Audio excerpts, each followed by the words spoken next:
Hello and welcome to CineTracer version 0.1.2. This is the first update or patch to CineTracer 2 on Steam. Let's see how it goes. So on our wall patch notes here, we see that it says new bedroom map and new 12 by 12 frame lights. Seems like a small addition, but there's a lot going on in the bedroom, and looking forward to demoing it here right now. So we have a little update to the rental house hub room. This is still how we get into maps, and we have little pictures over each one now, so it should be slightly more straightforward which map we're going to. This is the new one. This is the old gas station that kind of got broken. Hopefully it's somewhat fixed. And the psych wall and the tutorial map is over here. I didn't get a picture frame. Sad. Let's run over to the bedroom. I'm doing this demo in controller with the Xbox controller. Hitting X, we're inside. So somewhat familiar soundstage warehouse situation, hopefully. But what you'll notice here is there's a lot of stuff pre-placed in here. And this is a pretty big departure from CineTracer original, where this pretty much never happened with interior sets like this anyway. So there's some new experiments here that I'm going to kind of walk you through and then just show you how this set is designed to be used. So first of all, everything is placed and static. You can't move anything in here. Not yet anyway. Most likely everything in here goes in the inventory system, and if you wanted to build sets from scratch, that will eventually be possible. It is not possible now. On top of that, you'll see that there is lighting in here by default. This is also something new. Not quite possible in UE4, that is possible in UE5. There's some space lights in the air, and they're actually on. This is the new frame light. Familiar again from CineTracer original. However, this is the UE5 version of it, much different. And you'll see that when you load into this map, it's pre-placed so that there is something white outside of the windows and that there is some relatively soft light coming in. So that is what should be here when you first load into the map. However, you can continue to customize it, which I'll show you now. If you wanted to spawn in new frames, you could hit start, in this case on the controller, and you could spawn that in. I am not going to, however, especially because we don't have a delete tool just yet. This is the final, I'm not sure it's the final, but it's one of the new concepts here with CineTracer 2, is pre-built locations that are, for the most part, pre-lit, but you can adjust the lighting that is already in the scene. So the first big one here is space lights. I'm going to hit X to turn them off, and you'll see all the space lights overhead turned off. We had something like this in some of the other maps. However, they were light switches, and they weren't space lights yet. They were just squares. With the space lights off, we now have something here called bed lamp. So if I interact with this switch, it's going to turn those bed lamps on. The switch next to it, not labeled, it should be, it's not, is going to change it to 5600 Kelvin. It is going to default to 3200 Kelvin. And as you might expect, this next one turns on another light. This changes its color temperature. It's kind of hard to see from all the way over there. And then this final one turns on another light in the background, the dresser light, and changes its color temperature. So if you wanted to, and you said that those are all like, say, LED lights, you know, this is a stage. It could be whatever you want. If we turned our space lights back on, kept everything at 5600, we now have a reasonable looking day interior, and you have not had to manually place any lights. However, you still obviously can. You cannot move those practicals. You can't move those space lights, but you can turn them all off and on, and you can change their color temperature. So I'm just going to continue to build out a scene here, and we're going to load in a metahuman here. Does take a second. And maybe it's helpful if we could like see her. I'm going to put her on the bed. You could go like this. There is eventually going to be a snapping system, but there isn't for now. But you should still be able to get something done. Oh, I think this clothing option is new too. I made some clothes, kind of testing the new workflow for UE5 and the newer metahumans. But there's going to be more clothing being added. That's a big part of this project. Anyway, we make her sit down, and we can then move her around. She's just going to clip through the bed for now. There's something in mind for this kind of system to make this a little bit easier in the future, but generally this is how posing is going to work for now. You kind of just pick the pose, and hopefully you're able to kind of like sneak them around and put them in different positions. So I'm going to put her here for now, and Yeah, normal blocking. Let's bring out a camera, spawn it here, and we're driving it. It's still this bouncy Fisher style dolly here. There's going to be more cameras in the future. I already have them made. However, getting the base system down is the main objective right now, is to kind of have like one of everything, and most of the major systems, like at least the first versions, out. So no new cameras just yet. So it's a little bit bright, and this generally works well. And this is the frame lights outside of the window. Around, I would say 200, maybe 100. Depends how bright you want the windows to be. I'm going to pan over to her and focus on her. Looking good. And I am going to switch this to anamorphic because that's fun. We have a bit of a flare. That's nice. And we're going to get out. And so this is the included lighting to the scene. And now I'm going to switch it to nighttime. Do a nighttime look and look at the frames that are outside of the window. You can move those again. Those are lights that you can move. However, they are pre-placed. So I'm going to turn off the switch. All the lights are going to go off. It's going to get pretty dark. Let's switch everything to tungsten. Something like this. And I'm going to turn off the desk lamp and just leave the lamp in the background. And we're going to walk back over here and see what we're looking like. You can see a little bit of light coming through the window. That's from the frame.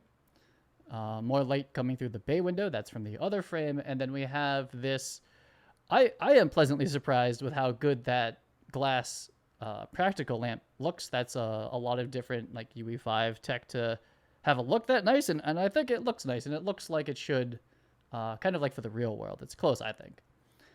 This is also a new lamp practical. Eventually, you'll be able to place these like you can place things in the inventory, but we're just working out the design now. And let me know after you try it for a little bit. I know knee-jerk reactions, like some people just want to build, some people want to change how the channel controls work, but try it for a little bit. I'm definitely interested if this kind of, I consider fairly generic bedroom is usable. And the trade-off being, while you can't fully customize it, move things around, it is really fast though. You could just walk right in. If you needed to make a bedroom shot in like 1 minute, this is how I imagine it could be done.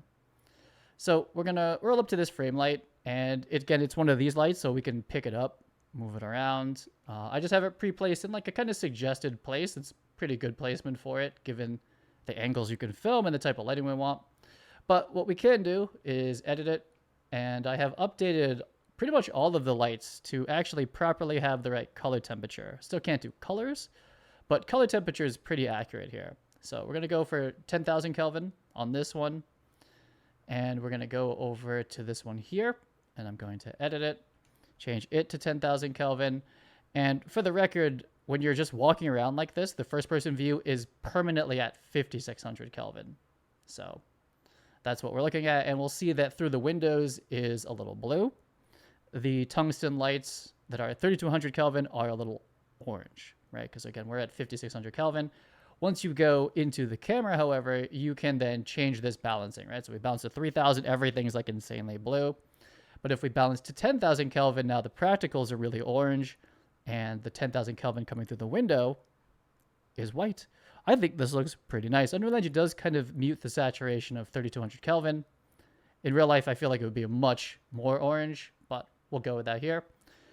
I am going to hit Y. I had to look at the screenshot, and we made a shot here. I kind of like this setup, actually. I wish I had saved the original, but I didn't. So we're going to back out here, and to our view, it's blue and orange, but we've balanced to 10,000 Kelvin, and that's the way the color temperature works. I hope that makes sense to people, because it's one of the main reasons I didn't implement white balance in the original game, is I thought it was too confusing. But maybe it's not. I don't know. I don't know if I've showed this in any other demos. If you pick up a light, certain lights anyway, and you look up at our lighting grid that is pre-placed here for us, you can actually snap the light to the grid. Now, it's really dark, so that doesn't help. But we are snapping this light up there, and you can just, boop, stick it up there. I am going to choose the softbox, and then I'm going to tilt it down. Does take a second. It's like there's a lot of electronic light movers these days I've seen from different companies. They don't move too fast, you know. It's realistic. Let's call it that. And I'm going to bring the brightness way down, right? We're talking about just like a little bit of, just bring the scene up a little bit. So it's approaching like a horror movie at the moment. And if we wanted to, we're in kind of definitely a mixed color temperature lighting scenario. I'm not even sure exactly what I'm going for here. But okay, we've added a light to the top. There is the option to add a grid to it. It's not going to do a ton here, a little bit off the sides. It's helpful. Looks like it's off, but if we roll up under it, it is still there. And these are now, they're called black body materials. They are accurately showing the right color for the color temperature, which they weren't in the past being a month ago. And we have a nice, I think, a very nice looking bedroom, night interior, a little orange and blue, so a little color contrasty. That may not be the way you want to go about it. Everything's very orange now, so, I don't really like it at all. I'm going to balance back to 3200 Kelvin, which will keep it white. Where are we going to put this? I suppose it's not necessarily the exercise of the video to come up with the perfect lighting setup, but I don't especially love it. We will very soon be able to remove items that you spawn. However, that's currently not possible. It's definitely high on the list, though, at this point. So I'm going to just drop that frame there, spin it around backwards. It's very dark. We can hit the down button, which my picture-in-picture is covering, but the down button is our flashlight. And it's something on PC too. So in this case, let's look through the camera. We are getting a darker scene, right? And what I'm going to change about it, you can actually see through the window. That curtain is see-through and receives backlight correctly, but I won't be going on that too much. I'm going to switch up the lighting over here. Very dark. We're going to walk over to the lighting console. And I'm going to turn off, actually I could probably leave it on, but I'm going to turn on the desk lamp. And I guess we'll leave on the practical that's in the background. And we're going to come up to the dolly again, look through the camera, and there we are. We're being keyed by that lamp, which is again a very UE5 thing to be able to do. That lamp is bouncing off the table and lighting her. If you're brand new to this, it's like, yeah, of course. Like, isn't that how it worked in the real world? Well, that's not how it's worked in video games for, I don't know, until about 2 years ago, until UE5 came out. And then it's even better now with 5.2. And this will work on the Mac version as well. However, having tested the Mac port, there is a little bit of light leaking in the corner of the rooms. The Mac OS version works really great on Apple Silicon. It works not at all on some of the older Mac Intels, and possibly not as well. But the newer Macs, the newer the Mac you get, moving into the future, CineTracer 2 is going to be the one you want to use, whereas the UE4 version, it's the opposite. As time goes on, the newer Macs won't open UE4 apps. So we're in this transition phase. It's a little awkward, but I don't control any of that. I just try to make what I can, try to make it work. Anyway, we have bounce light. Here's another setup. I'm going to take this screenshot here. Not bad for just a little bit of time at work. And we will just test that this is all loading. I'm going to float back over here. I realize it is quite dark. Run over here. I need a bit of a run button would be helpful. And let's test that this has been working.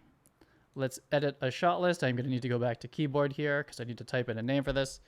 Let us call this a bedroom. And I'm going to save. And I hope all the save files stay there. This is the first hot patch for CineTracer 2. There's a small chance Steam overwrites all the save directories, in which case I will have to do something different. But we'll know after this update. I'm going to go to my previous shot here. This is our first nighttime setup with a lot of light coming through the window. That's 10,000 Kelvin, but we balanced to 10,000 Kelvin. And then here is our second shot, a much warmer execution. It has a softbox overhead. Pretty nice, I think.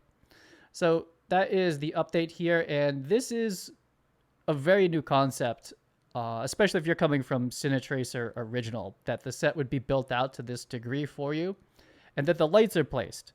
Placing lights and having overhead lights and things that are built into like what I would consider the location or the set, that was not possible in UE4. It wouldn't have looked right. These lights, I could put them in the right place. They can be set to the right light level, and I can have you turn them off and on.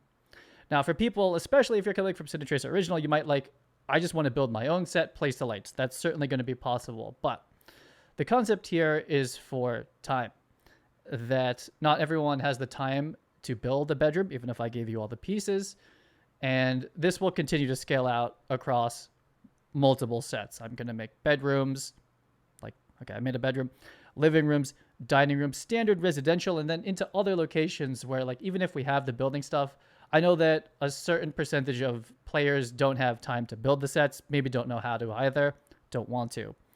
Pre-built sets, pre-built lighting. Let me know how it goes after you use it for a little bit. Not just the knee jerk, but like, is this at all usable, even though it's somewhat inflexible? And let me know how it's running. I know for sure that there's a certain generation of Intel Mac that just won't run it. And I don't control that type of thing. That's something with Unreal Engine 5 and Apple. Apple switched to Apple Silicon a little while ago. And the transition is what it is. Like, for a little bit, some things are going to have some overlap and kind of work. But at a certain point, you're not going to be able to run old software on Apple Silicons. That's CineTracer Original. And likewise, the newer Mac apps require the latest Mac OS and the latest Mac hardware. All to say that if this isn't working on your Mac, the next time you do get a new Mac, if you do, it will. And that's why we built this UE5 version, is because, like, this is what's going to work into the future. However, do acknowledge that there is an awkward transition phase now where even my Intel iMac 5K over there doesn't really run this, and only my newer M2 does. That's just how it is. If you're in PC world, it generally works for pretty much everyone, as long as you have like a kind of modern, and the faster the bigger GPU. That this is a video game, that's pretty standard. But there aren't as many restrictions as there are on the Mac platform. So that's it for this update, and I will see you on the next one. Peace.